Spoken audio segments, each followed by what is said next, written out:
Hello guys, welcome back to my YouTube channel EN learners. I hope आप सब अच्छे होंगे। तो चले गाइस, आज की वीडियो को स्टार्ट कर देता हूँ। आज की वीडियो जो है आपकी CTET से रिलेटेड है। आज हम जानेंगे CTET क्या है, उसकी शैक्षिक योग्यता क्या है, उम्र, परीक्षा पैटर्न, ऑफलाइन होगा आपका एग्जाम, ऑनलाइन होगा, पेपर फर्स्ट पेपर सेकंड, इसका क्या पूरा पैटर्न है, वो सब चीज़ें, कितने नंबर चाहिए आपको पास करने के लिए, और कौन कौन इस एग्ज़ाम को दे सकता है। तो मतलब हम A से लेके Z तक सारी चीज़ें जो है इसमें डिस्कस करने वाले हैं। हम A to Z एक एक पॉइंट जो है कवर करेंगे।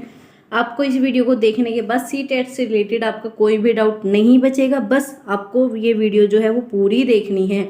इस वीडियो में आपको बहुत सारी एक्स्ट्रा इन्फॉर्मेशन भी दी जाएगी, जिससे आपको CTET से रिलेटेड कोई भी आपको कन्फ्यूज़न नहीं होगा। आपको यहाँ पर जो आपका नया पैटर्न है, जो कि आपका 2023 के लिए है, उसी के बेस पर जो है आपको बताया जाएगा। जो आपके दिसंबर में एग्ज़ाम होंगे या फिर जो आपका अगस्त में एग्ज़ाम होने वाला है, उसी से रिलेटेड जो है हर एक इन्फॉर्मेशन आपको दी जाएगी। जो आपका पुराना मोड था, पुराने बेस पर जो एग्ज़ाम होता था, उससे रिलेटेड आपको कोई इन्फॉर्मेशन नहीं दी जाएगी। जो आपका करंट में है, जो आपका CBSE अब एग्ज़ाम कराती है CTET का, वो सभी आपको इन्फॉर्मेशन इसमें दी जाएगी। तो जो भी चैनल के साथ आज नया जुड़ा है, उस चैनल को भी सब्सक्राइब कर लीजिए और बेल आइकन को प्रेस कर लीजिए, ताकि ऐसे ही इंपॉर्टेंट इन्फॉर्मेटिव वीडियो जो है आपको समय पर मिलती रहे। CTET से रिलेटेड अब हम ऐसे ही वीडियो आती रहे। आपको जिस भी टॉपिक पर आपको वीडियो चाहिए, आपको प्रीवियस पेपर चाहिए, उसी के बेस पर जो है आपकी क्लासेस स्टार्ट की जाएगी। तो जिस तरीके से आपको क्लासेस चाहिए, आप वो कमेंट करके मुझे बता देना। तो आज हम कंप्लीट डिस्कशन करने वाले हैं। बस आपको क्या करना है, वीडियो को लास्ट तक देखना है, क्योंकि इसमें बहुत सारी आपको इन्फॉर्मेशन मैं देने वाली हूँ। तो जैसे आप सबसे पहले देख पा रहे हो CTET।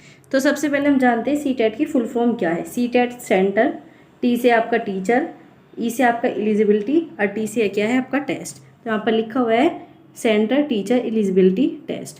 तो CTET क्या है, आपका एक ऐसा टेस्ट है जो कि आपका एलिजिबल करता है कि आप वहाँ पर टीचर बन सकते हो। कहाँ पर? केंद्र में। और केंद्र का जो टेस्ट होता है ये आपके पूरे स्टेट में भी चलता है। जैसे कि आप अगर CTET कर लेते हो तो आपका यूपी में भी वैलिड माना जाएगा। तो ये आपका सेंट्रल के लिए होता है और ये पूरे इंडिया में चलता है। आपको ये बात ध्यान रखनी है। दूसरा, इसे कंडक्ट कौन कराता है? इसे कंडक्ट जो है आपका CBSE कराता है, जो कि आपका central board of secondary education. आपने CBSE सुना होगा, तो CBSE ही आपका ये एग्ज़ाम कंडक्ट कराता है। तो आपको ये चीज़ें समझ में आ गई होगी। यहाँ पर ये आपका हिंदी में भी लिखा हुआ है। जो भी बच्चे हिंदी से वो यहाँ पर पढ़ सकते हैं। सेंटर टीचर पात्रता परीक्षा आपका हो गया। ये क्या है, एक राष्ट्रीय स्तर पर चलती है और ये central board of secondary education CBSE द्वारा आयोजित की जाती है। तो आपको इतना समझ में आ गया होगा CTET क्या है। CTET आपका एक टेस्ट है जो कि आपको एलिजिबल करता है कहीं पर भी टीचर बनने के लिए, चाहे आपका प्राइवेट सेक्टर में हो या फिर आपका गवर्नमेंट में। आप अगर प्राइवेट में भी जाते हो तब भी आपका CTET जो है मांगा जाता है। तो इतना आपको समझ में आ गया। अब है आपका CTET एग्ज़ाम के कितने पेपर होते हैं। तो CTET एग्ज़ाम के 2 पेपर आपके कराए जाते हैं। जैसे कि आप यहाँ पर देख पा रहे हो कि कितने पेपर होते हैं आपके, 2 पेपर। तो एक आपका होता है फर्स्ट पेपर और दूसरा आपका होता है पेपर सेकंड। पेपर फर्स्ट का मतलब क्या है? पेपर फर्स्ट का मतलब है आपका प्राइमरी।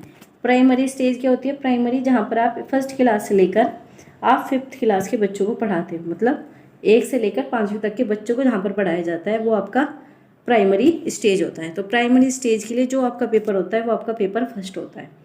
जो स्टूडेंट पेपर फर्स्ट कर लेते हैं वो प्राइमरी स्कूल में ही टीचिंग कर सकते हैं। अब आते हैं हम पेपर सेकंड पर। पेपर सेकंड का मतलब क्या होता है? पेपर सेकंड का मतलब होता है एलिमेंट्री स्टेज। इसे आप क्या बोलते हो? सेकेंडरी स्टेज भी बोल सकते हो। इसका मतलब क्या है? इसका मतलब ये है जो भी आपके 6 क्लास से आपके 8 क्लास तक स्टूडेंट हैं, आप उन्हें पढ़ा सकते हो। तो आप 6 से लेकर 8वीं तक के बच्चों को पढ़ा सकते हो। वो किस बेस पर पढ़ाओगे? जब आपका पेपर सेकंड जो है वो आपका क्लियर होगा। तो यहाँ पर ये हिंदी में भी लिखा हुआ है कि पेपर 2 होते हैं CTET में। पेपर फर्स्ट जो है प्राथमिक स्तर पर, पेपर सेकंड जो है आपका उच्च प्राथमिक स्तर पर। ठीक है, इतना आपको समझ में आ गया पेपर फर्स्ट का मैटर क्या है और पेपर सेकंड का मैटर क्या है। पेपर फर्स्ट आपका 1 से लेकर 5वीं तक, पेपर सेकंड आपका 6ठी से लेकर 8वीं तक। ठीक है, इतना आपको समझ में आ गया होगा। अब है आपका एग्ज़ाम मोड। आपका एग्ज़ाम मोड क्या होता है? पहले आपका एग्ज़ाम क्या होता था? ऑनलाइन होता था। ऑनलाइन कब से होता था? ये आपका 2-3 साल पहले से ही स्टार्ट किया गया था। लेकिन अब जैसे कि मैं आपको बता रही हूँ, 2023 के बेस पर जो है आपका एग्ज़ाम ऑफलाइन मोड में ही होगा और आने वाले टाइम में भी आपको ऑफलाइन मोड में ही कराया जाएगा।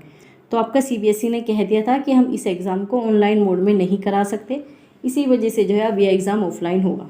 तो जिन बच्चों को कन्फ्यूज़न है ऑनलाइन होगा ऑफलाइन, तो यहाँ पर ख़त्म कर सकते हो कि आपका एग्ज़ाम जो है वो ऑफलाइन मोड में ही होगा।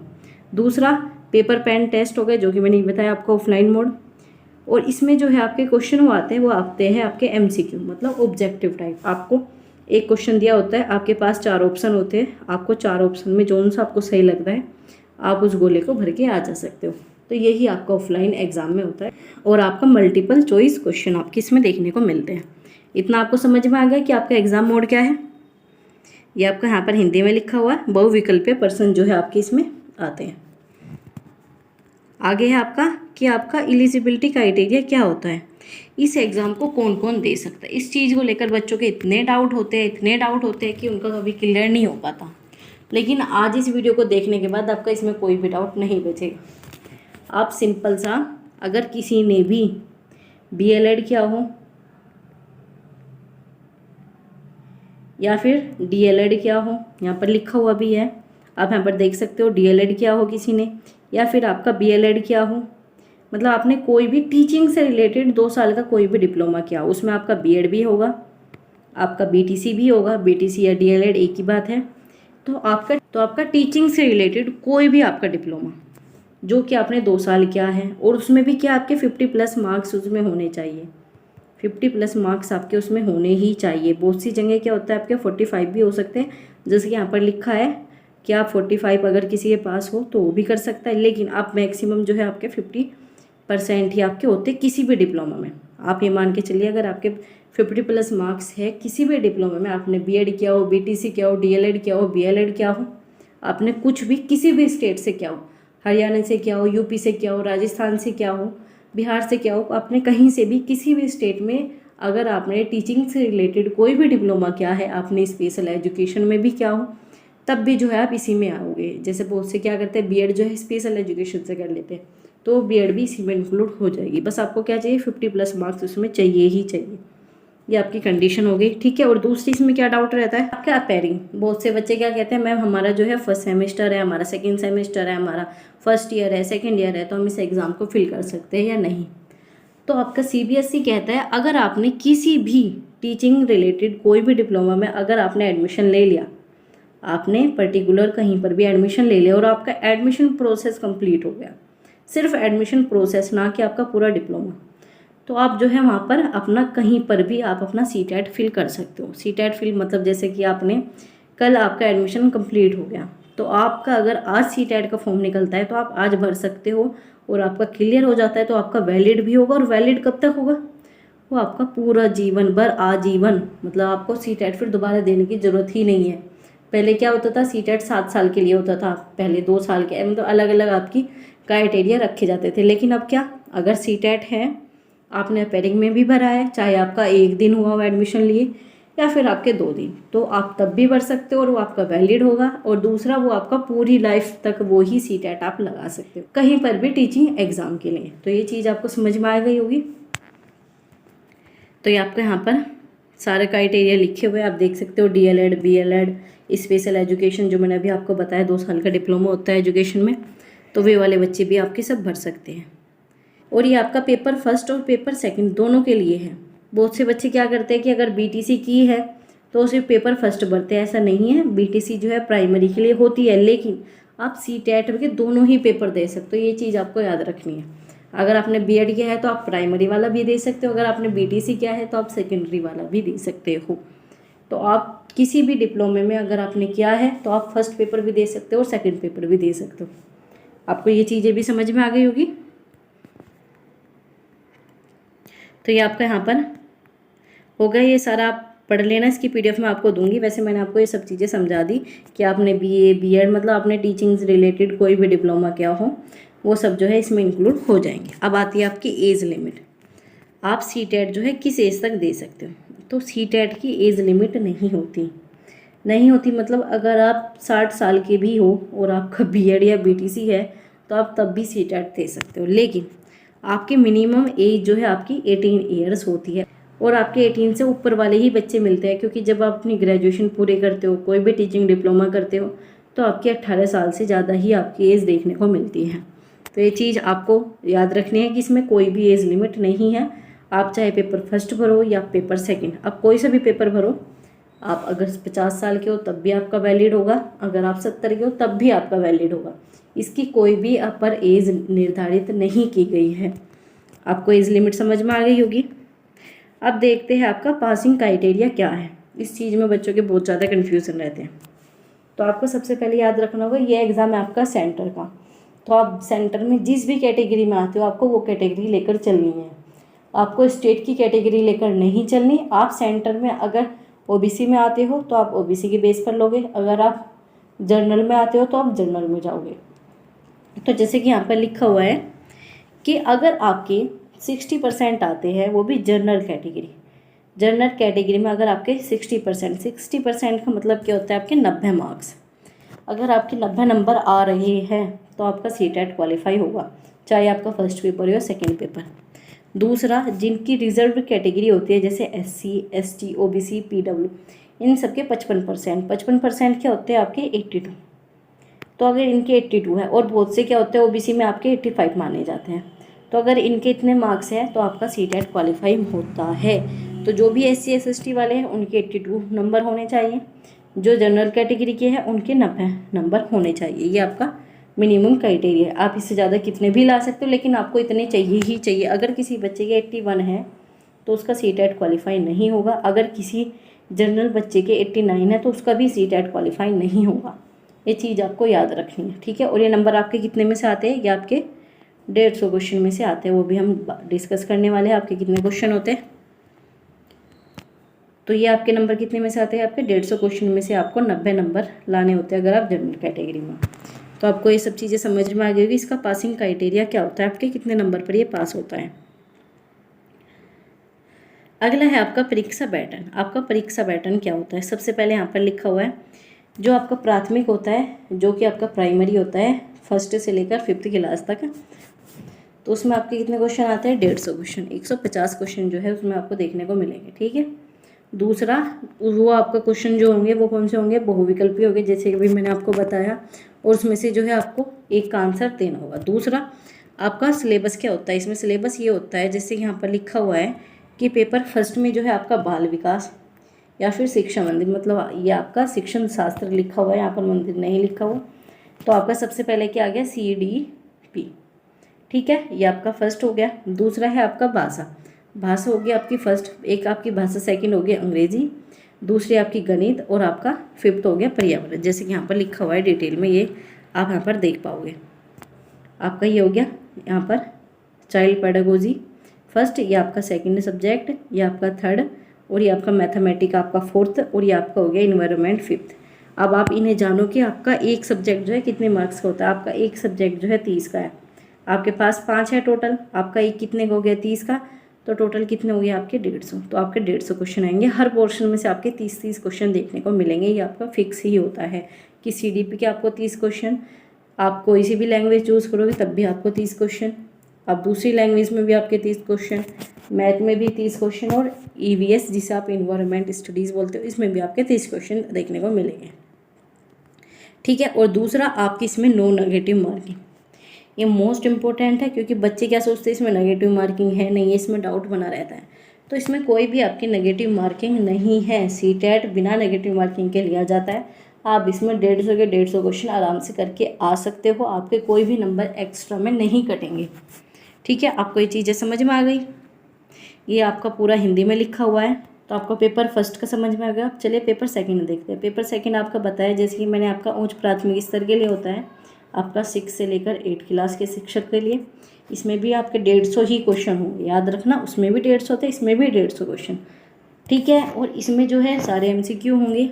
और इसका जो आपका सिलेबस है उसमें क्या होगा, आपका CDP होगी, ठीक है। दूसरा आपका लैंग्वेज वही वाला जो पहले था, और आपका ये भी इसमें भाषा आ गया। इसमें आपका एक्स्ट्रा में क्या होता है, जैसे कि आपने यहाँ पर क्या पढ़ा, आपने पढ़ा EVS और मैथमेटिक्स को अगर आप कट कर दो, इसमें आप इंक्लूड कर दो SST या फिर साइंस, जो बच्चे साइंस के हैं, ठीक है। जो SST वाले हैं उनके 60 क्वेश्चन आ जाएंगे, जो साइंस वाले हैं उनके 60 क्वेश्चन आ जाएंगे। बाकी 3 पोर्शन जो है वो आपके बिल्कुल सेम होते हैं, जैसे कि आपका CDP, लैंग्वेज फर्स्ट और लैंग्वेज सेकंड, ये तीनों जो है आपके पोर्शन सेम होंगे मतलब 90 नंबर का आपको सेम ही पढ़ना पड़ेगा, ठीक है। बात आई आपके 60 नंबर की। उन 60 नंबर में आप क्या पढ़ रहे थे पहले, मैथ और EVS, अब उन्हें छोड़कर क्या पढ़ना पड़ेगा, या तो आपको SST पढ़नी पड़ेगी, अगर आप SST के बैकग्राउंड से हो, या फिर आपको साइंस पढ़नी पड़ेगी अगर आप साइंस बैकग्राउंड के हो। ठीक है, ये चीज़ आपको समझ में आ गई होगी इसका सिलेबस।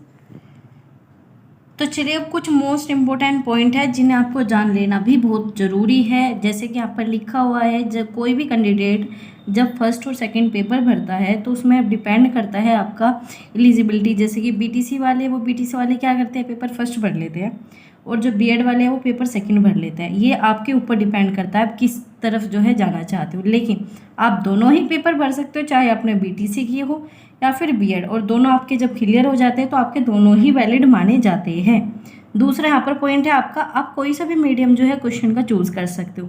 ये बाइलिंगुअल होता है, आप हिंदी या इंग्लिश दोनों ही टाइप में आप अपने क्वेश्चन दे सकते हो। लेकिन अब जो है आपका ऑफलाइन हो गया तो आपको एक तरफ जो है आपको इंग्लिश में देखने को मिलेंगे, एक तरफ आपको हिंदी में। इसका बेनिफिट आपको मिलेगा। लेकिन जब आपका ऑनलाइन होता था तब आपको स्विच करना पड़ता था, उसे चेंज करना पड़ता था, अगर आपको इंग्लिश में देखना है या फिर हिंदी में।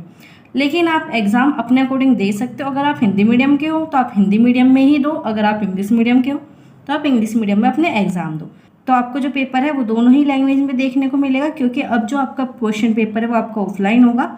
तो आपको एक तरफ जो है इंग्लिश, एक तरफ जो है आपको हिंदी देखने को मिलेगी। तो चलिए अपना थर्ड पॉइंट डिस्कस करते हैं। तो तीसरे पॉइंट में लिखा है, जब आप CTET एग्जाम को क्रैक कर लेते हो तो आप एलिजिबल हो जाते हो किसके लिए, टीचिंग पोजीशन जो भी आपके सेंटर में होते हैं, स्टेट में या फिर कहीं पर भी स्कूल, जो भी स्कूल होते हैं इंडिया के, वहाँ पर पढ़ाने के लायक हो जाते हो।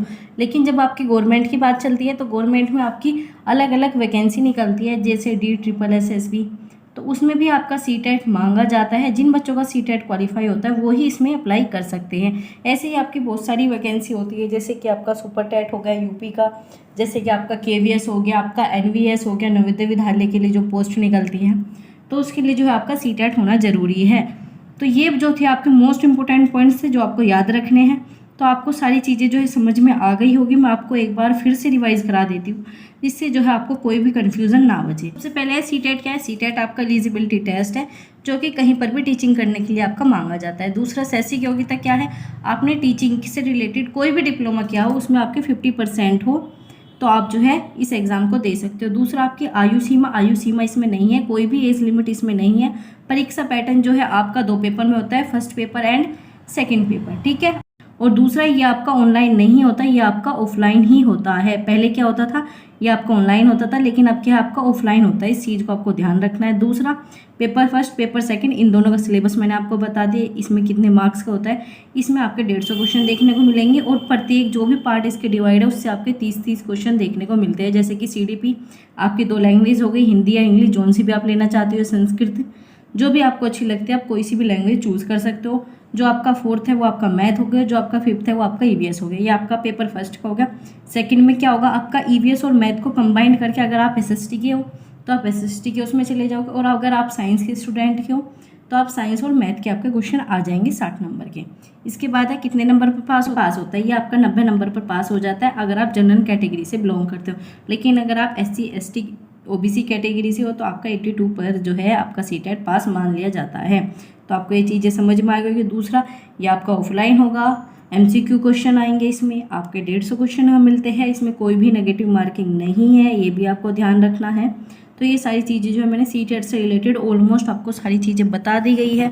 आपको इसकी PDF मैं टेलीग्राम चैनल पर शेयर कर दूंगी, आप इसे दोबारा पढ़ लेना। वैसे आपको कोई भी डाउट नहीं बचा होगा, आपको समझ में आ गया होगा कि आपका एग्ज़ाम मोड क्या है, आप इसमें एलिजिबल कब होंगे, आपके कितने मार्क्स चाहिए होते हैं। इसमें मैंने आपको सारी चीज़ें बता दी, एज लिमिट वगैरह, परीक्षा पैटर्न, सब कुछ जो है हमने डिस्कस कर लिया। अगर आपको फिर भी कोई भी कन्फ्यूज़न बचता है तो आप मुझे कमेंट करके पूछ सकते हो। आपके सभी कमेंट का जो है यहाँ पर रिप्लाई दिया जाता है। आपको किसी भी प्रकार का कन्फ्यूज़न है, क्वेरीज़ है, वो आप मुझे कमेंट करके बता सकते हो। तो जो भी स्टूडेंट नए जुड़े हैं चैनल के साथ वो चैनल को सब्सक्राइब कर लीजिए और बेल आइकन को प्रेस कर लीजिए, ताकि ऐसे ही इंपॉर्टेंट इन्फॉर्मेटिव वीडियो जो है आपको समय पर मिलती रहे। और अगर आपको वीडियो अच्छी लगी हो तो प्लीज़ वीडियो को लाइक कीजिए और अपने दोस्तों के साथ ज़्यादा से ज़्यादा इस वीडियो को शेयर कीजिए, और इसकी PDF मैं आपको टेलीग्राम चैनल पर दे दूँगी। तो बस गाइज़, आपको वीडियो कैसी लगी ये कमेंट करके बताना ना भूलें। अगर आपको किसी और टॉपिक पर वीडियो चाहिए तो आप मुझे कमेंट करके बता सकते हो, मैं आपको सारी चीज़ें जो है प्रोवाइड करा दूँगी। तो ऐसे इन्फॉर्मेटिव वीडियो के लिए आप चैनल के साथ जुड़े रहें। Thanks for watching, keep learning, keep supporting EN learner.